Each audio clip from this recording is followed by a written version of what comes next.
Hi guys, welcome back to another week. So what we're going to talk about today is why have easy running.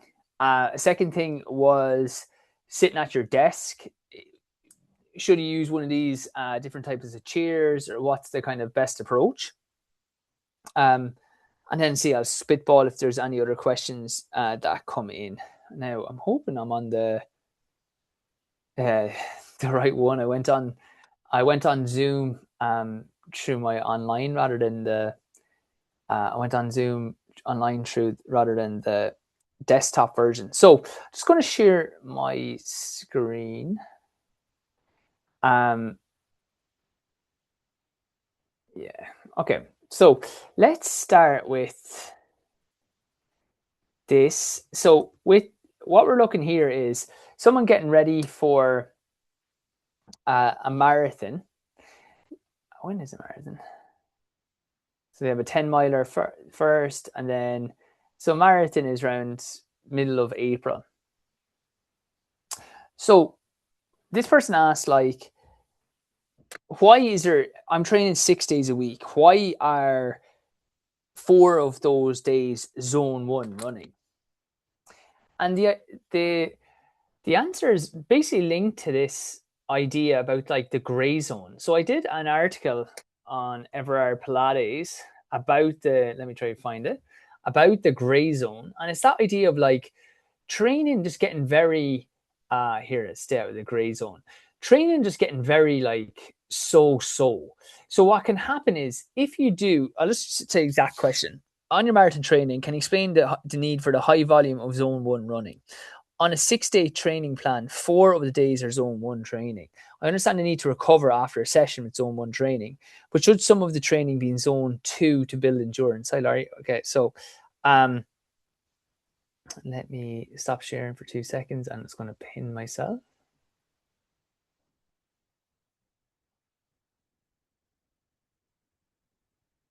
I'm going to share again. Okay, so it's why is there so much why is there so much zone one running? Well, the idea is that we want our high days and our low days. A real common mistake that that runners make, beginners, is like every day is kind of zone two. Okay, so every day is that like zone two running. The idea that they end up just samey. You're either doing high zone one, low zone two, and just always in that essential zone. And what's happening then is you're never really working quite hard enough to work the aerobic system appropriately.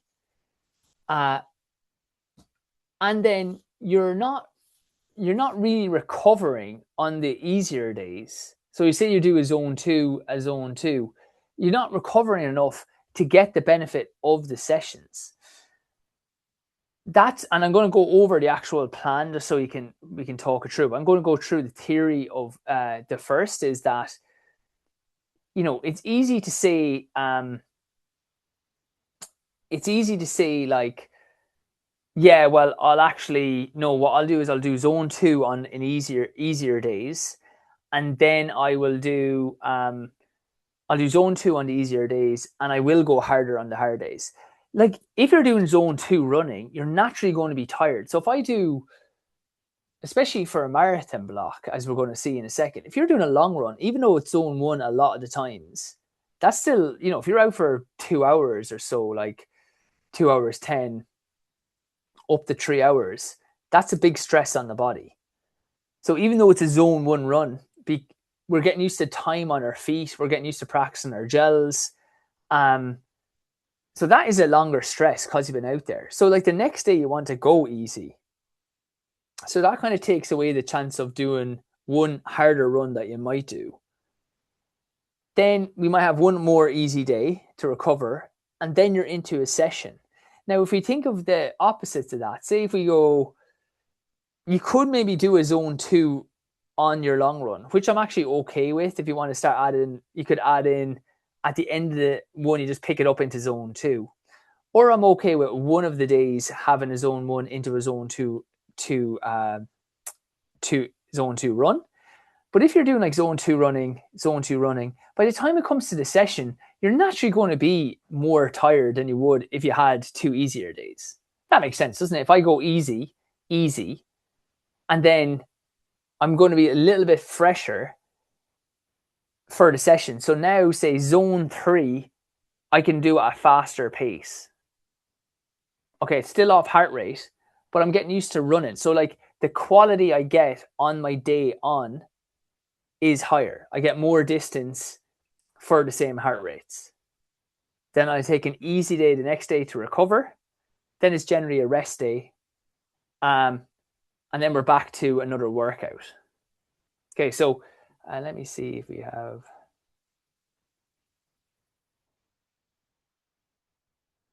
Okay. I'll just share my screen one more time. So we'll go through it. So what we want to do is we want that when we're training, there's a very specific goal. And if the goal isn't to if the goal isn't to run hard, it really should be to run easy. Now, as I said, for example, here, pre-race Pilates, there's some race on then, is it? Just something easier, an easier session. If it's a 5K type session, it might be like, say, some 10K out. They might go 30 to 60 minutes easy. Now, if they wanted, I don't mind. I go easier here because they did a longer run on Sunday. I would sometimes do a zone 1 or zone 2 run here on Tuesday and some strides afterwards to try to prepare. So I don't mind if this would be like a zone 2 run. Or if you wanted to move this to Tuesday and then do an easy run Wednesday and a zone 1, zone 2 run Thursday, rest Friday. So you can add one extra zone 2 run in your week, and it can be quite good to build that aerobic base. We could do 40 to 60 minutes with some strides, zone 1, zone 2. The idea being is we're just getting that aerobic base. It's called like aerobic recovery. We're getting like the aerobic base in very low level, not really challenging it, but then it allows us to be fresher and have a better session here. If we got like residual tiredness from the days before, this mightn't be as good as it should be. Then Thursday should be easy to try recover from this, clear the legs, and we're still getting like 30 to 60 minutes of a good like a run. Rest day Friday. I would either do Pilates on Monday or Pilates on Thursday with a rest completely on Friday. And then we have another hard session. So we're doing like 10 minutes at zone 3, 6 to 10, 75 seconds on or 400-meter efforts. And then 5 minutes at zone 4, 2 minutes between the sets. So the idea here is we go hard here with a long run. Now, he made a good point that like, well, should there be a day off? So I said you can do one of the days as zone 2, yes, if you like. But the long run is a decent effort, so that needs recovery also. So when you're coming down into a marathon block, say if we have our 2 sessions on a long run here, sometimes I'll do the session will be a long run session. So then we'll only have 2 sessions. But if we do session and long run, well, the other 3 days should be easy because you've got essentially 3 hard days in your week. And he goes, well, if you do Saturday, Sunday, so say for example here we go Sunday, let's go back. So we had we did 7 miles, which is fine, as good as an easy run. If you wanted, you could make this a zone 2 run. And I wouldn't, if you wanted to go into zone 2 heart rate here, that's not the end of the world. I do some strides after this as well. Then we did 5 by 7 minutes at marathon pace, so zone 3, just to build to get ready. Because for the marathon, we want to get marathon heart rate or aerobic work, time on feet, trying marathon pace when you're tired, some speed work. They're the kind of 4 things we want to be getting in. Thursday, a 30 to 60 minute run. So that should then be, we're just doing this week as we go. That should then be easy. Now again, so if this one was hard, that's fine. Not hard, it shouldn't be more than zone 2, but we want to go easy, easy. I want to take a rest day to kind of recover. Then we have a Badger cut down, which is essentially is like 12 minutes at zone 3. Uh,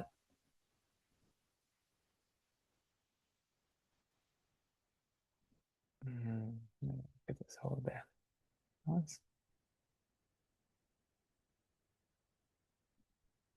So it's zone 3, and then it's usually 8 minutes at zone 4. And then, as you said, we don't go off heart rate, but we'll do like 5 by 1 minute on, 1 minute off. That's funny. That should be more detailed there. I mean, I have a video there, but I should actually have that more detailed. Okay, so that's what that session is. Then we're doing a long run here. Now, a good point was made is like, well, should be a day between? Yeah, ideally you'd have a day between your session. Ideally, I'd bring that cut down to Friday, a rest day Saturday, and then my long run on Sunday, or Saturday, rest day Sunday, the long run on Monday. Why I don't mind this is there's two reasons. One, this is an overload. So on the weekend, we're getting a lot of quality like zone 3, zone 4, zone 5 work. And plus then we're getting a long run done. So we have a lot of like distance in the weekend, which kind of for a marathon can help you get used to that like time on your feet. So we're doing a longer run, and even though it's zone 1, you're tired, which makes that more of a harder session. Okay, so it's like that's harder, which then kind of helps. It kind of helps with that aerobic benefit. Also, then as well as I find on weekends, people have more time to recover. Okay, so like you can do that maybe at a better time. But if someone was like, look, I'm off on Monday or I'm off on Friday, I would probably say like switch it, take a day off in between. So there's kind of two things I do for that. One is sometimes I think there is a benefit of going workout, long run, and knowing like that the weekend part is like a hard part of the week for a marathon block. Other times then as well, I'm like, well, Saturday, if you're not working, you might be able to recover more for longer part in the day. Sunday, the same thing, you might be able to recover more. So if you were flat out on Saturday and Sunday, I would probably say, can you do it session Saturday, rest day here? And then you could probably do a zone 1, zone 2 long run. Like do the first, say of 2 hours 20, do the first hour 20 at zone 1 and do the last hour or do last 50 minutes at zone 2. That would be fine. You're going to do easy day here. I think we have a session coming on. Yeah, we have a race. That's why everyone's moved back a little bit. So just in conclusion, why we have a lot of zone running is a few things. The first is it allows the quality of the sessions to be higher. And then so you get bigger spikes in the week. So you're getting these recovery days into a better session. Whereas a lot of times people can go very gray. They're doing these like zone 1, zone 2 runs, which are fine, but they're not really developing your aerobic. Like zone 2 is the lowest end aerobic you can develop. You know, really marathon aerobic, even threshold aerobic is much more like race specific. So that's really what we want to develop. We're developing that base anyway by going out for a run. Yes, it's a bit more specific to go into zone 2. You're working a little bit harder, but we don't want to have an easy day kind of tire you out. And like it's an additional stress that the body has to deal with. I'd rather it deal with a good stress in the workouts. In relation to should you have a rest day between your workout and your run and your long run, maybe ideally yes, but there's two benefits of doing them back to back. The first is as an overall training stimulus for that weekend, you're getting a lot more volume. So when you're doing the long run after a workout, the long run is on tired legs, which is kind of what we're trying to do when we're doing these long runs. We're trying to get used to being time on feet and being essentially tired and still being able to run and get it done. So that on the day of the marathon, if we're doing 2 hours 20 or we're doing 3 hours or 3.5 hours or 4 hours, we're used to running longer times on heavy tired legs. Yeah, so that kind of stimulus, and then on the weekend, people generally have a bit more time to recover. So I'm like, if you can do a 2 hour run and you have the rest in the morning to get ready, that's a lot better than if someone's trying to do it before work or after work, and it's like it's a long time to before work, or it's a long time to head out at like 6 o'clock and you're home at 8:30, to get food and to try to get recovered. It's a little bit harder. So yeah, I hope that makes sense. If it doesn't, just let me know. It was a great question, but it just allows better structure. And like, not all work is the same. Like, say if I do 80 miles just steady the whole way, or 80 miles with bigger fluctuations in it, there's a thing called monotony and strain. And monotony is how monotonous or how similar is the training. And the more spikes, the more variety you have in your training, even in load and intensity, the less likelihood you have of an injury or illness. And there's kind of that greater performance because you get used to better spikes. So that's why we put in a lot more easier running than just doing zone run the whole time as well. The other thing is the zone ones are allowing like the recovery and absorbing the training that you're doing.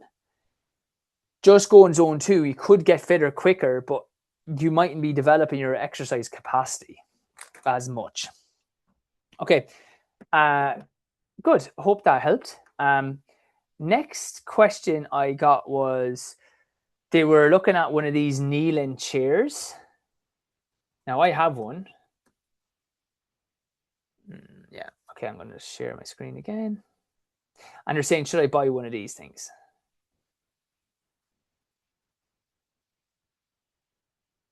So it's one of these things. You kneel. I was actually saying I wouldn't spend, because they can be like £100. I would probably buy one of the stand-up desks. Stand up.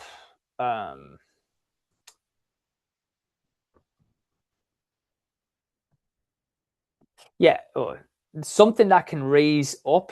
Sometimes you can put them on the desk like this thing that zooms it up. And again, like, that's roughly the same price. So if I was doing it, that's what I would buy.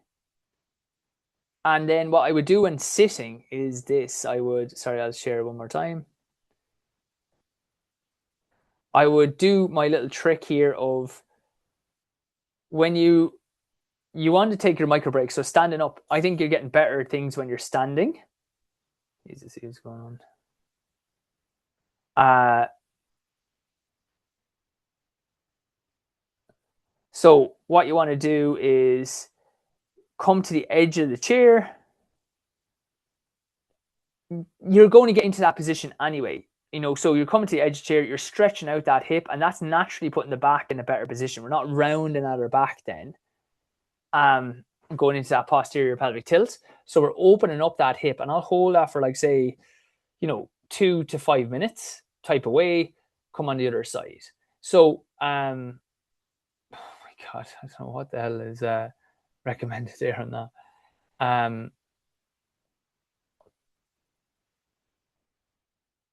Yeah, so I would do that. Just come to the edge of the chair, drop the leg down, as opposed to get that kneeling desk, and then I would pay for, like, I would get one of those standing desks. Just remember that the discs take on extra fluid in the mornings, because, like, your man Carl Henry did a great analogy. It's like an accordion. It just, when it opens up, a lot more fluid comes in. So I'd use the standing desk for the first while in the morning. Then if you're getting a bit achy, it is always good to switch back. You can sit for a while, have like maybe a rolled up towel in that bottom part of your back, come to the edge of your chair a little bit, and changing the position be much more than that kneeling thing. As I said, I bought one of those kneeling desk things. It was decent. But the standing desk, I felt a lot better. And then lastly, I've talked about this before, which is parasympathetic and sympathetic overtraining. So one is, sympathetic overtraining is much easier to see, which it is that the nervous system, the thing that gets us going, is constantly going. So you get it when you're stressed. It's like easier to see because your heart rate is up more when you're training. Your resting heart rate can be up. You can have like sleep can be disturbed. You're getting all the kind of telltale signs that you're not recovering, really, not sleeping well. Heart rate is up in the morning. Heart rate variability might be off. Yeah, when you train, if you're trying to hit lactic threshold, you're not hitting the pace. The heart rate's going up. The other one, so I did that Hyrox thing and did really well. It was like 54:40 for the full one. So I'll do a little video on breaking down the stations, not on this Q&A. Obviously, I don't think anyone would care, but it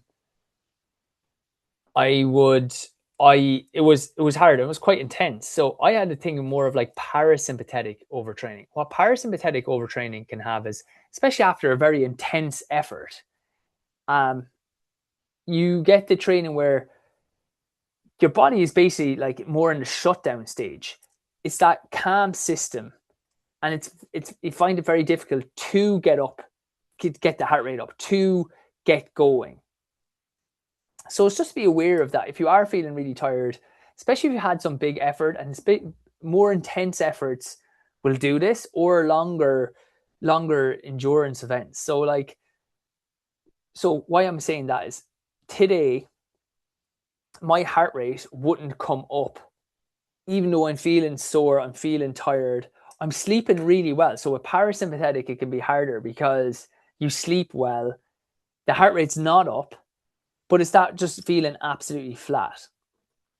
So there's two things I'd recommend. I continue to train with parasympathetic overtraining, and it's just because I had the race on the weekend. But if you're feeling completely flat, I would do two things. One, if you're doing your zone 3 or zone 4 work and you're really struggling to get the pace up, I would kind of ignore it. I would just say, look, it's going to be a harder run than an easy run, but I'm not going to get into the zones. Then two, I would add in like shorter bursts that you're not trying to force. So I did 10 minutes today. Heart rate didn't get up to what it should, and the pace wasn't really where it was, but I'm like, look, it's fine. I'm like getting a good workout. Say I should have had my heart rate at like 175 or 170 to 175. And I kind of get my heart rate up by the second 5 minutes of it. Again, I'm not judging off the first 5 minutes. It was like 154 for the first 5 minutes. And then it was like 165. So maybe 5 beats below.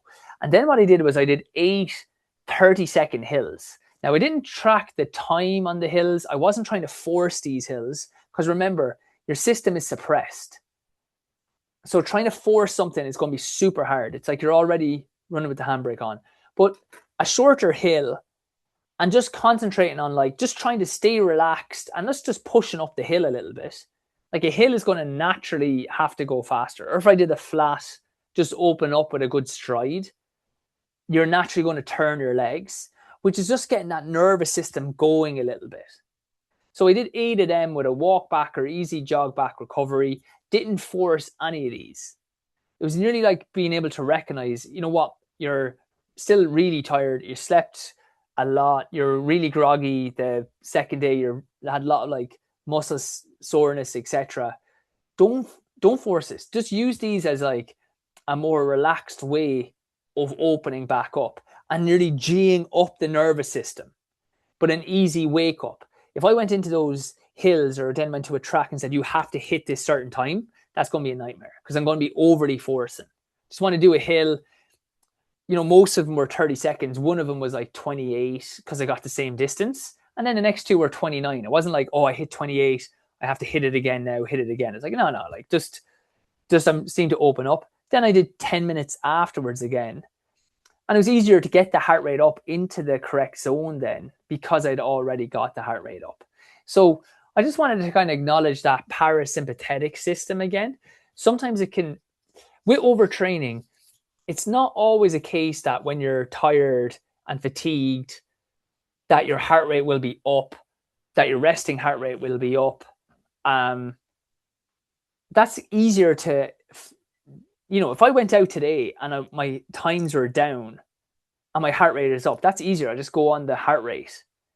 But there are times where your heart rate and your pace, it can look like you're just lazy. And you have to kind of recognize, look back at the training. Did you have a race? Did you have a lot of volume? Are you doing something? You know, if I'm doing a lot of marathon training, it might be that it's like I'm a little bit flat. And that's why in our marathon training, we'll put in those 4 by 20 second hills. They're not like to whip, but it's just enough to try stay G'ing up that system. And if you do feel like you've got this for a long time, maybe take 1 or 2 extra rest days, but try cut back the volume you're doing and just add in maybe like that little bit more easy intensity. You know, not Larry has a tendency of absolutely hammering like hills or things, not like that. Just like doing them, but trying like looking good, feeling easy. You know, like if someone's looking at you, they're not like straining. It looks like God, they're relaxed, but they're moving well. You're feeling easy in yourself, and it's in giving it's G'ing up the nervous system, but it's allowing it slowly to move into that, not like forcing ourselves to get there. Okay. Can I ask a quick question, Owen? Kind of relates to what you've been talking about. So, lately I've been with the hamstring and everything. Yeah. I've had to dial it way back. So I just do 3 runs a week. They're all easy. I've had to do some indoor biking due to the really terrible weather. Yeah. And there's 2 indoor bikes now, I've actually tried to pick up the intensity on those just because it's a safer way to try to do some intensity. And that's Okay. gone okay.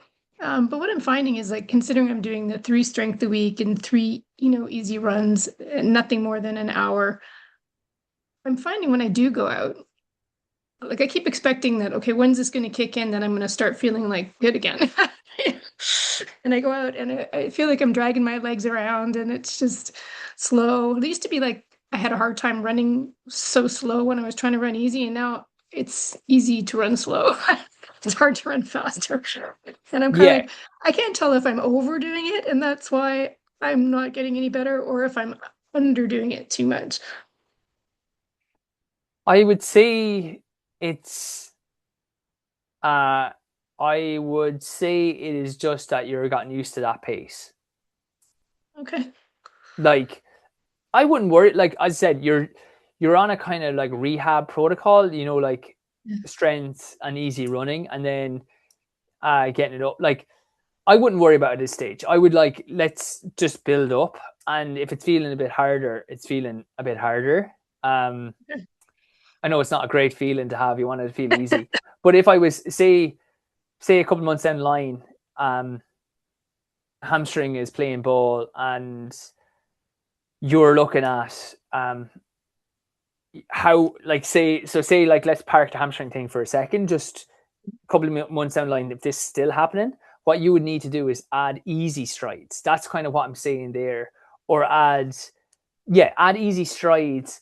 And like easy strides for you might then be like just picking it up for like a minute.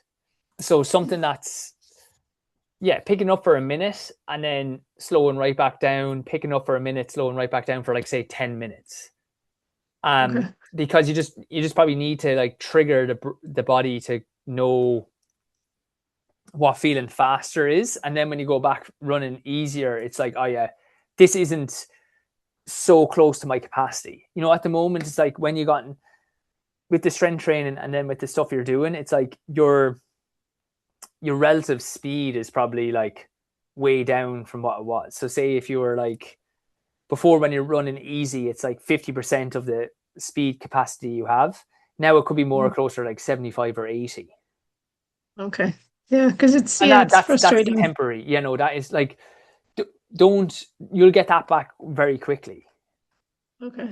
That's Okay. not I mean, like, the oh, I've hamstring, lost it. Like, yeah. yeah. I mean, my hamstring's feeling better in terms of like when I do the hamstring strength work, it doesn't feel as hard. I've been able to increase the weights and I can sort of, stretch it out without feeling like it's tugging, and so all those things are positive. Yeah. But it's just funny when I go out, I just feel like I'm flat, flat, flat. You know, And then I don't know, like I say, if I'm overdoing it, I'm going to drag myself into the ground if I keep what I'm doing. But if I'm underdoing it, I don't want to just lose fitness because I'm underdoing it. So I was trying to determine which, and of course, your watch is going, your VO2 max has just fallen off a cliff. And Yeah, like the other thing you could do, as I said, in a couple of weeks is like just change it up. So say if you're doing an hour, like do like 20 minutes, like or 15 minutes easy, stretch and like just like a couple of high knees and open up the legs a little bit, and then just like constantly go into maybe like a zone 2 or zone 3, like pick it up for like 5 minutes. Not crazy hard, but just like pick it up and then drop back down into a very easy joggy pace for like 2 minutes and just do like three of those as a kind of next 20 minutes, 3 by 5 and then 2 minutes off in between. And then just jog easier on the last 15 minutes, like, so I don't think that would put like crazy pressure on the hamstring, but it might be just enough in the middle just to kind of like just stimulate, like when you go out for a run, then it could be like that. You're just flat, like what I was talking about with the last guy, but that monotony, like that's just the same thing the whole time. Yeah, I mean that kind of interval is sort of what I've been doing on the bike, and it's been nice because I feel I can get my heart rate up a bit higher. Like it feels like Yeah. more of an effort, but a little safer than worrying Yeah, about. just stay doing that. Like I think like keep the faith with it. It's like the other thing we always have to remember is like what's the goal? You know, for you at the moment, it's like, okay, I want to get back with this hamstring healthy and everything's right. Like where we get in trouble is like, oh, like I see it when people are asking me about sometimes marathon training, because but they come in, it's like, I remember one girl, it was like, I got like X, Y, and Z wrong with me. Like, like I liked your stuff on for Pilates because I have plantar hamstring and something. And so can we try fix these? And by the way, I want to get ready for a marathon. It's like, all right, like One or this the is other. where we're going to have a problem. And it's the same with you. I think it's like, let's get the hamstring healthy and get back to like a solid rhythm before we're worrying about, okay, I'm feeling flat or my fitness is down. Like then it's easier Yeah, to address that when we're like, this is kind of calmed down. But if we're kind of yeah, like, yeah, we need to work this, but we're going to work this other one, it gets a bit messy again. yeah. Which actually, there's one last question I had was regarding like way back we talked about. I've always wanted to do a lactate threshold test just to make sure Yeah. I'm running in the right zones. The problem is I've not gotten myself to a point where I can go all out. So, is there any other way to measure that when you can't run Yeah. all Do you out? have a Garmin? Yes. Yeah. If you go to look it up on YouTube, but if you go to settings, Mhm. um, you can do a lactic test on your Garmin. I was actually trying to look it up, and like I saw a study, it was actually quite close to what a Yeah. lactic Yeah. test would give you. You have to run fast for that though. You have to run fast, but you don't have to run flat out. Okay. You could Because do it on what the I'm worried bike, about say. is trying to do it without wrecking my hamstring. Yeah, do it on the bike maybe. Okay, I never tried. I But never then, thought. but sorry, but then, like we're coming back to the same thing. Yeah. Yeah. Sorry, you got me distracted now. Like again, it's like let's get it right first. You don't need to know what your lactic threshold is. I guess as long as I'm not doing my easy runs too hard. Yeah, exactly. Yeah. That's where I'm sometimes wondering, am I doing them too hard? I don't think, I mean, I'm not certainly not that fast, but maybe it's still too hard for what I'm supposed to be doing easy. I don't know. Yeah. Did you ever take your People, heart rate before? No, you never. You just don't have a kind of what a normal easy run would be. no, I mean, I've always, yeah, no. I mean,